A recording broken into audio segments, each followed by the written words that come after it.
Welcome to Game Over International for day 14 of our coverage of the Beijing Winter Olympics. I am Andrew Berkshire, as always, your host, and I'm here with my guest, Patrik Bexell, live from Sweden.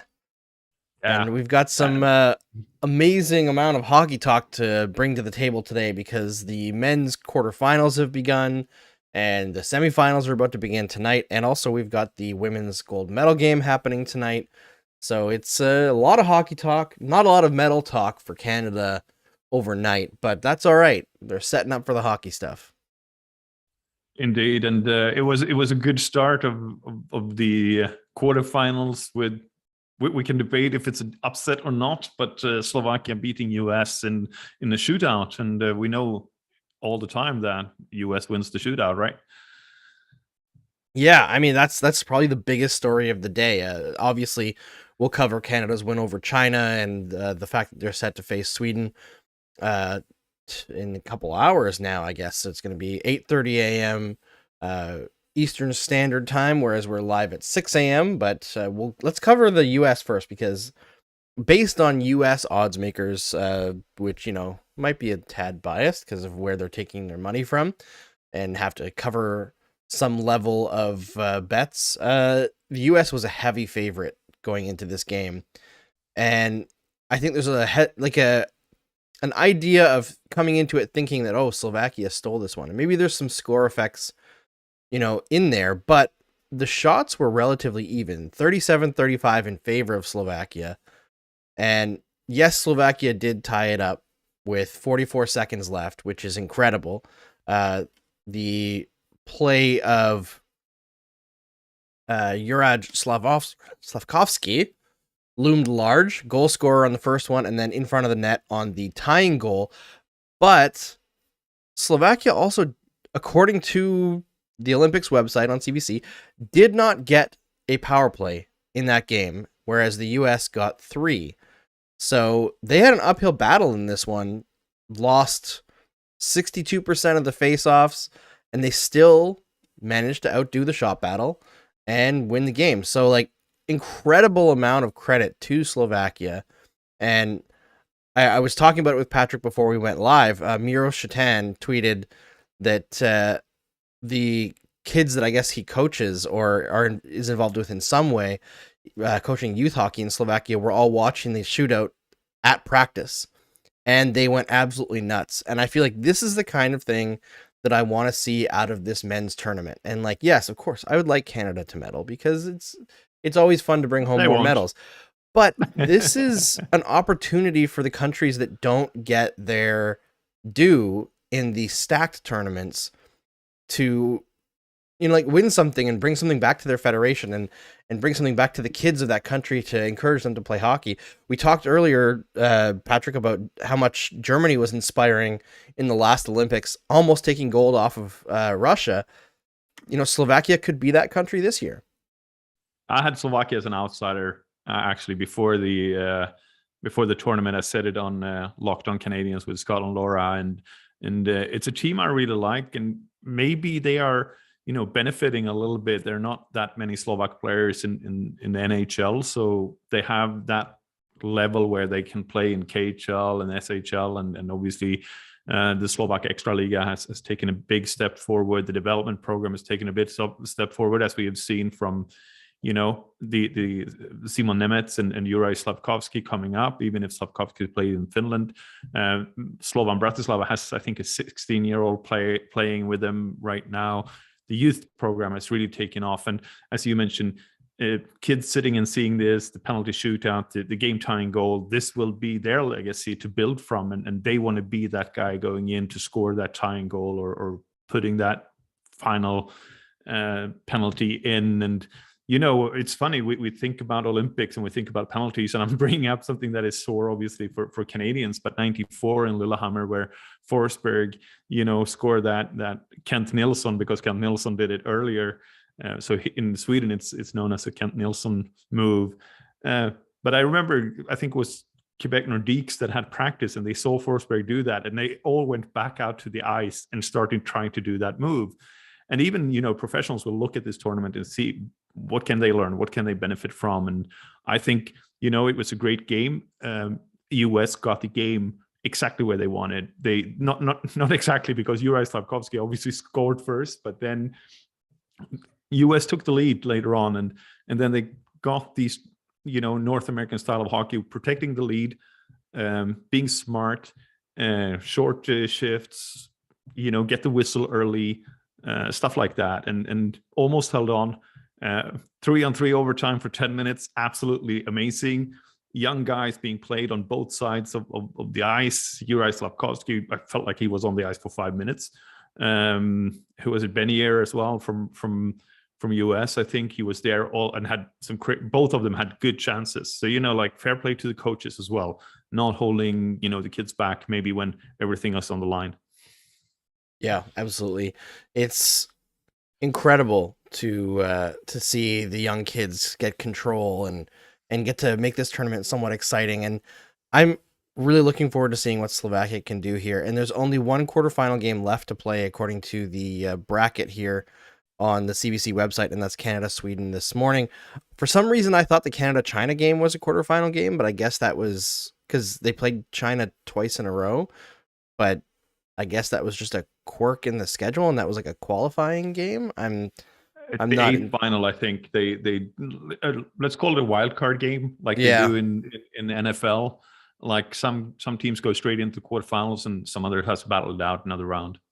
Yeah, so obviously I have to shout out some of the people in the chat here because I'm hoping I'm saying your name correctly, but Pape Perhonen, happy Finn here, he says. Hello. Yes, you should be happy. Finland with a big win this morning, qualifying for the semis. That is the favorite of the tournament. Yes, I would say that.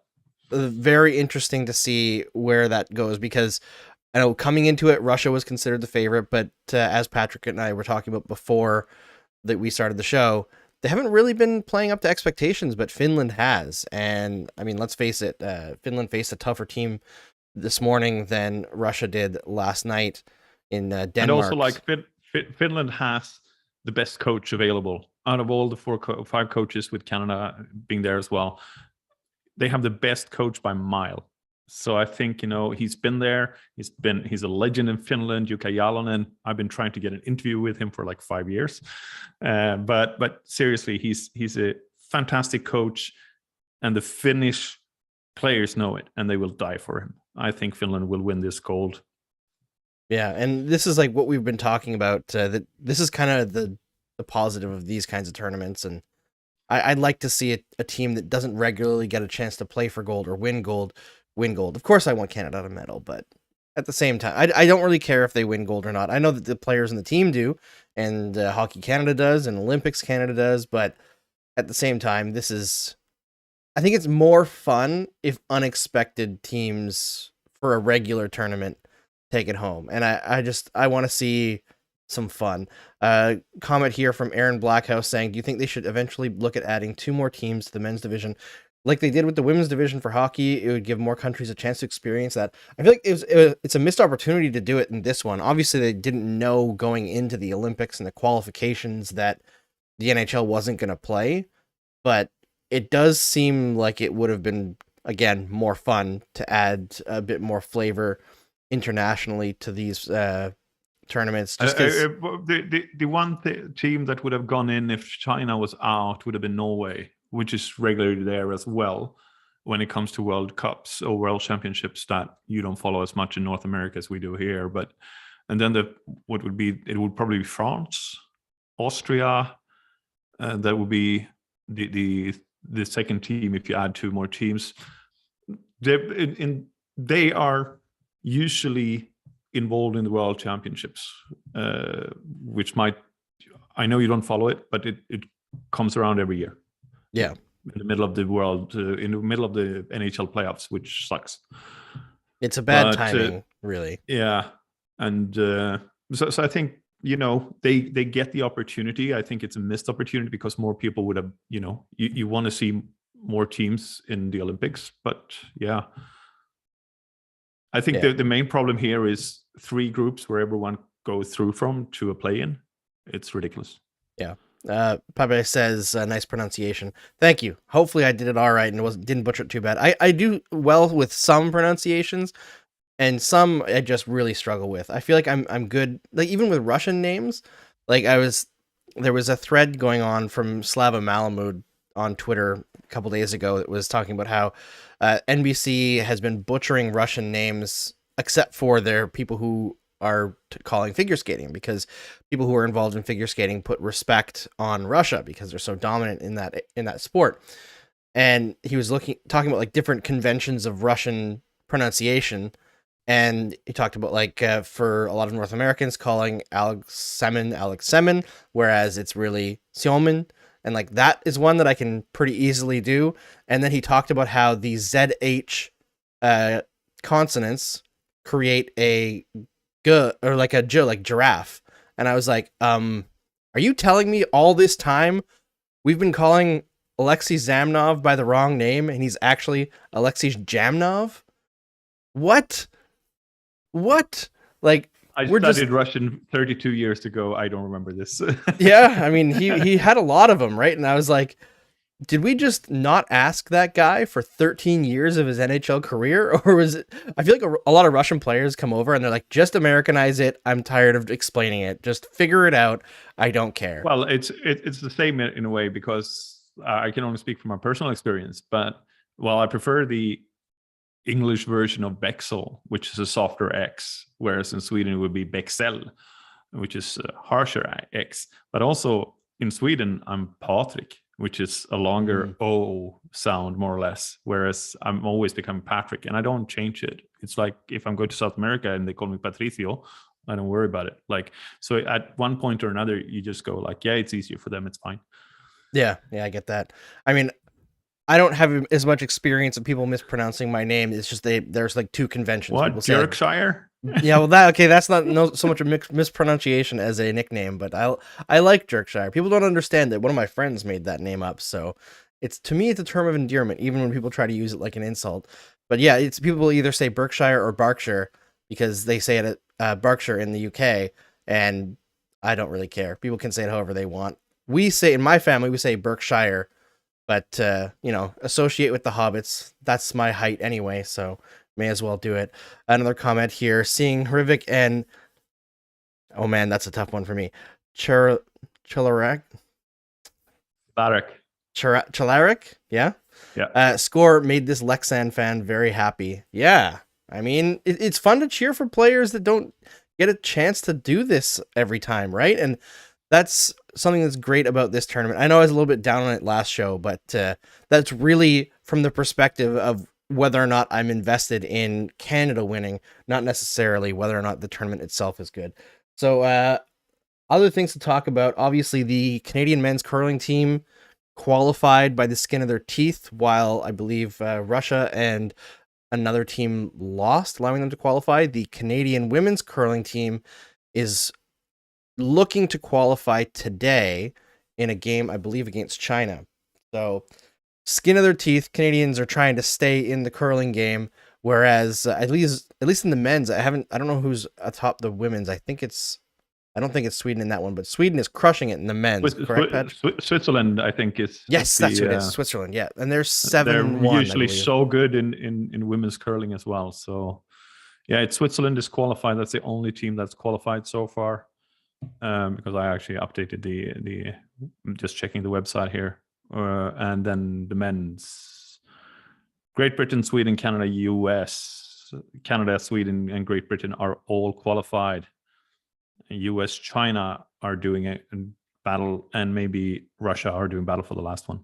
Yeah, and it's really interesting because there's kind of teams that are super dominant, like Great Britain and Sweden in the men's, and then there's this huge amount of parity between essentially third and seventh, where there's not much separating them and everyone's kind of beating each other.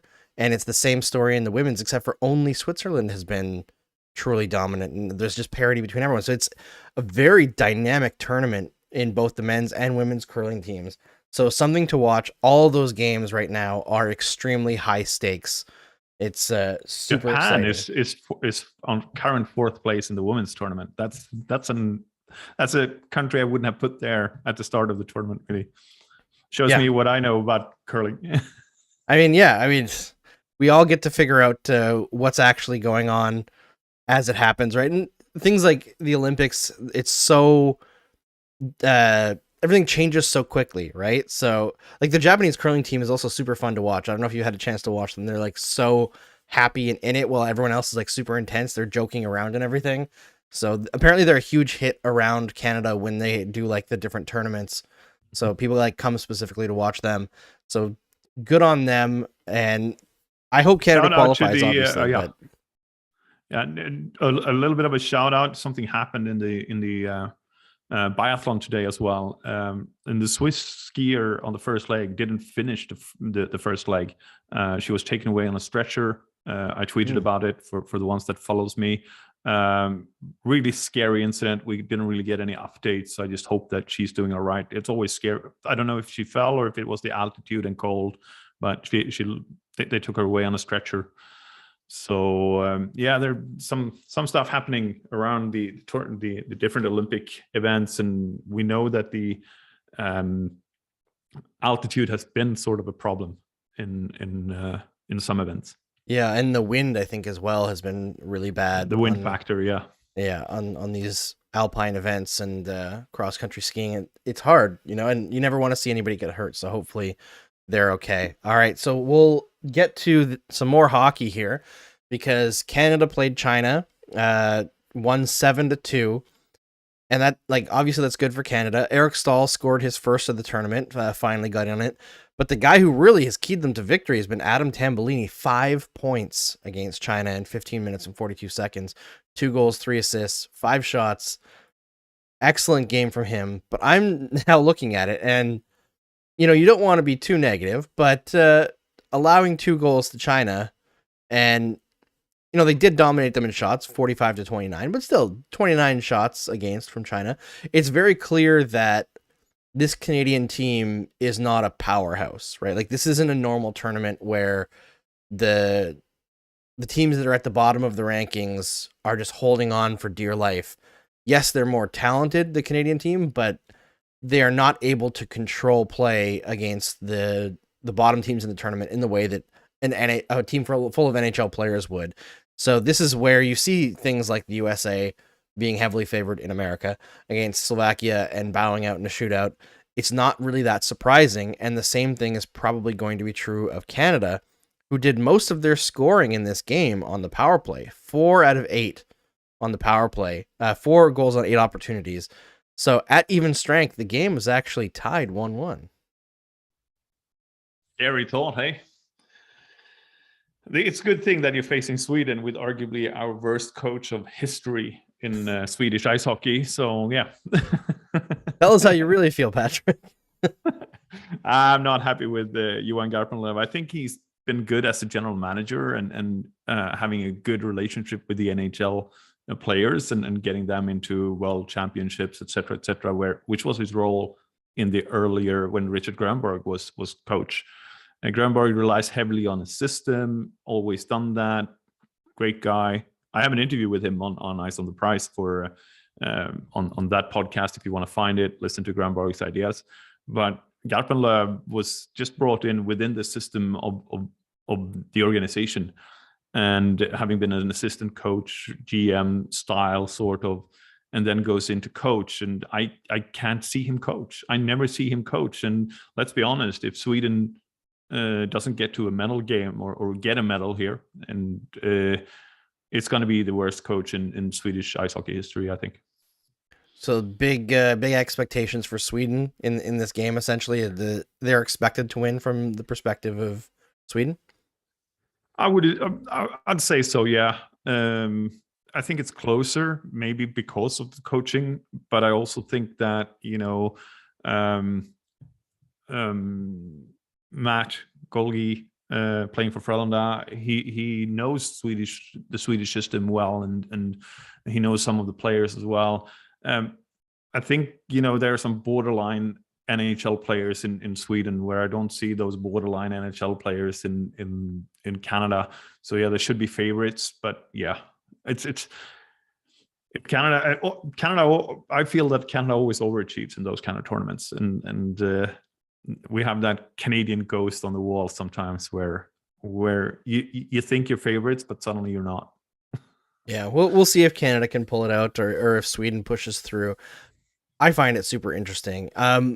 Obviously the biggest story going into today, from a Canadian perspective or from an American perspective, which I think maybe not right at this second because of the time that we're pushing this out, but overall for SDPN is our biggest audience. The Canada versus USA women's hockey gold medal game is tonight at 11:10 Eastern Standard Time. And to me, this is the event of the games and what I'm looking forward to the most. So I'm like a combination of excited and nervous because I've been saying for a week or so now that this is the best Canadian women's team ever. 2006, I know a lot of people think is the best team, but at the same time, that 2006 team never had to play the USA, right? So they piled up goals, sure, not at the rate that these women have. And I think women's hockey is better now. You know, like it's been, 16 years? No, not that long, has it? It's been 16 years since 2006. Yeah. That's crazy. I don't like that. 2006 is a year after I graduated high school, but we become very old quite fast, man. Yeah, it happens quick. You have kids, and then all of a sudden you're 40. I'm not there yet. I'll be 35 in 2 days, but yeah, it's really exciting. But I don't want the USA to ruin this because I want my takes to stand up and hold. And I think this Canadian women's team is the best women's hockey team of all time. I have never seen an offense so dynamic and deep. They just get it done. They score their way out of trouble. And this time, it's not on the second half of a back-to-back, so I don't expect the American women to control the flow of play in the same manner that they did the last time these two teams met. It's going to be a great game. I'm excited to watch it as well. It's I'll probably set the alarm to watch it, to be honest. It is for good reasons. They put it on quite late or quite early China time in order for it to be visible for as many North Americans as possible while still having a decent time to play it locally. It's I mean, to be honest, if you look back through the Olympics, quite often the women's final has been more entertaining than the men's final. Oh yeah, like almost every time. Well, there is that 20 in Torino when Sweden and Finland played. I guess that wasn't interesting for you, but it was tied. No, I mean, like Finland almost tied it with 26 seconds to go.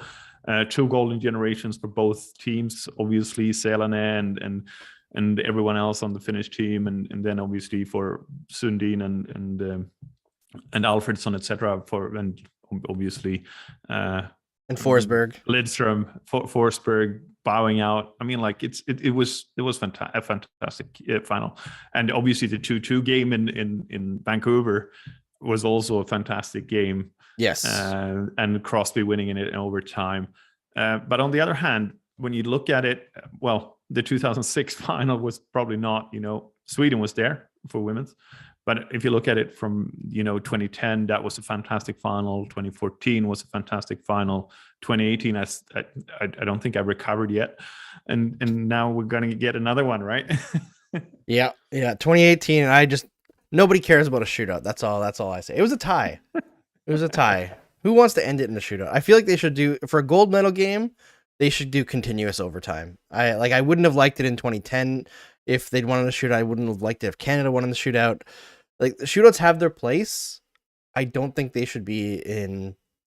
It's only one game to go. I mean, like, there's no more games after. Exactly. You don't have a schedule to keep. So yeah, you can have a continuous shootout. On the other hand, it finished in a draw, so it went to penalties anyway. But the 10-minute 3-on-3 overtime was fantastic today, and I wouldn't mind that going to 20 minutes either, but I can understand for the team that goes through that they don't want to do that. Yeah. That is what I've heard from like NHLers as well, is that like the idea of longer 3-on-3 after a full 60-minute game, and like it sounds good, but to them they're like, we are tired. Let's just finish this. Well, it's probably finished after, you probably finish it in 15 minutes anyway. Yeah, maximum. Yeah. So Yeah, although NHL coaches have found ways to make 3-on-3 far less entertaining than it used to be. So Indeed. if you make They that have. longer, I'm sure it'll get more defensive, unfortunately. They find their ways. Let's see here. Andrew making Adam work on his birthday. Yeah, that's right. I'm going to work on my birthday Friday morning. But at the same time, Friday is my last early wake up day. So that works out pretty nicely. And then that night, I believe there's a men's hockey game, I think. No, maybe not, because they play today. No, it should be on Friday. So there should be a semifinal game on Friday. So that'll be something to look forward to.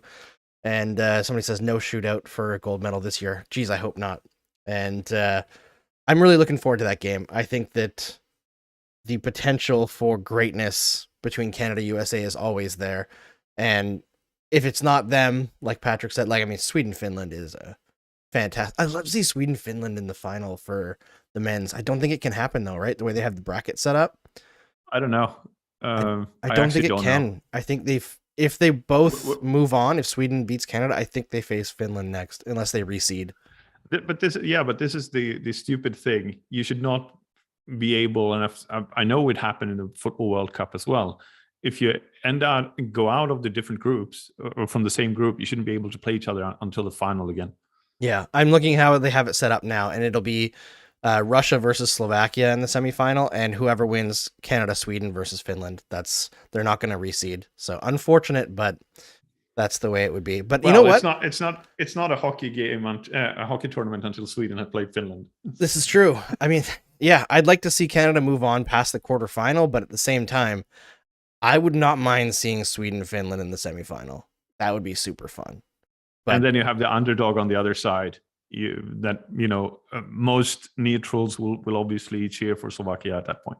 Yes, 100%. I mean, Slovakia slaying the Russian Dragon would be fantastic.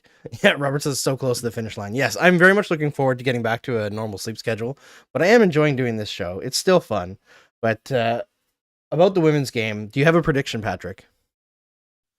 Well, I'm not going to be allowed into the Eyes on the Prize chat if I don't say Canada, so I have to. Scott works there. He's American. Yeah, but he it's the same thing. He can't say anything about Canada either. So. Now, jokes aside, I think Canada will win it. Offensive, they've been very well. And hearing Jared speaking on the show the other day really convinced me that defense have maybe not been tested as much, but it looks super strong. And if you have those two things going together, you just need an average goalie performance and you're through. Yeah, I think that Canada's going to win, and I'm going to call the score as 5-2, throwing back to 2002 in Salt Lake in the men's tournament. I think this Canadian team, just their scoring punch is so incredible. It's hard. I know one game, anything can happen, but it's just so hard to think of them losing because of how deadly they've been. And they just seem to, even when they do get in a little bit of trouble, it's like all of a sudden, bang, bang, bang, they score 3 goals. And I can't bet against them. I think they're going to win gold, and I'll be absolutely ecstatic if they do. The only thing that, US getting the first goal, nerves comes into it. Yes. Then that is probably the pothole on the road. Yeah, 100%. Although the US did get a lead the last game and they were tired, and it was like that's when they woke up. So but on the other hand, there was no medal on the line at that point. This is true. Although I don't know, like they just have so many players who've been there before, right? Like maybe some of the younger girls get a little bit nervous, but I think they've got enough leadership on that team that they'll probably be all right. Yeah, someone says as long as the only pothole. I didn't say it was a lot of them. Yeah, you don't have to convince me, Andrew. I've already said Canada. I know, but I'm just convinced. I'm convincing myself. Is the thing is I don't want to be wrong here, and I want them to win. Robert says, as long as MPP scores, I'll be happy. Well, we all know Marie-Philippe Poulin is going to score. She needs 3 to tie Haley Wickenheiser all time. So hat trick Marie-Philippe Poulin in the gold medal game. In the shootout, right? In the shootout, yeah. God, I hope not. Yeah. So Aaron Blackhouse says MVP scoring in the gold medal game is tradition. Yeah, it is. She is the absolute clutch performer. She's going to do it. The Canadian women are going to do it. All right, we'll close it off there. Before we end the stream, Patrik, as always, tell everybody where they can find your work, and we'll see. For Sweden in the biathlon. Come on. Sweden. You find me at Eyes on the Prize. That's where Andrew hired me or told Mark Dumont to hire me a few years ago, and I'm still there. I like it too much. Awesome. And tomorrow morning, we will be recapping the gold medal game between Canada and the U.S., and we will be joined by Erica Lindsay Ayala again. And if he wakes up this time, Mikey Stevens is supposedly going to make his debut on Game Over International. And we're probably going to circle back to Patrik on Friday. Does that sound good, Patrik? That's all right. I'm always available. I have some things I have to do for uni as I'm studying, but otherwise I'll take 30 to 40 minutes off and chat to you guys. It's always great. Perfect. All right, guys.